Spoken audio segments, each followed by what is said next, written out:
To'xtanglar qadrdonlar. Toshkentning eng havosi toza bo'lgan joyidan 509 sotixdan iborat bo'lgan hovli topib qo'ydik. Bilaman, ancha vaqtdan beri bu joylardan hovli qidiryapmiz, lekin topa olmayapmiz. Shu videoni oxirigacha ko'rib, tezroq ulgurib qolsanglar, mazza qilib oilaviy yashasanglar bo'lar ekan. Qani ketdi, bitta obzorni qilib beramiz. Asosiy darvozaxonamizdan kirganda, darvozaxonamizni ko'rib turibsizlar, bemalol mashina olib kirib qo'ysanglar bo'ladi.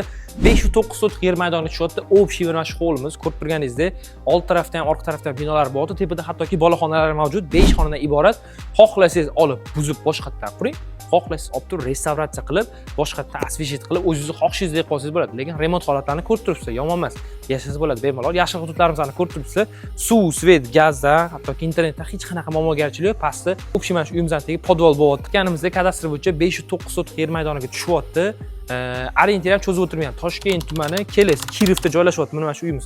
Bilasiz, havosi juda ham toza, shinam joylar. Mahallasini, ko'chalarini ko'rib turibsiz. Tinch shinam mahalla bo'lyapti. Hozirgi payt shu hovlimizning turishiga startoviy 130 ming dollar so'ralyapti. Inshaalloh kelishtirib, yana arzonga qilib beraman deyaptilar. Akamizga telefon qiling, haqiqatdan gaplashsangiz, kelishadigan bo'lsangiz, cho'tki qilib beraman deyaptilar. Tushunadigan yaxshi inson ekanlar. Telefon qiling, ko'proq ma'lumot oling.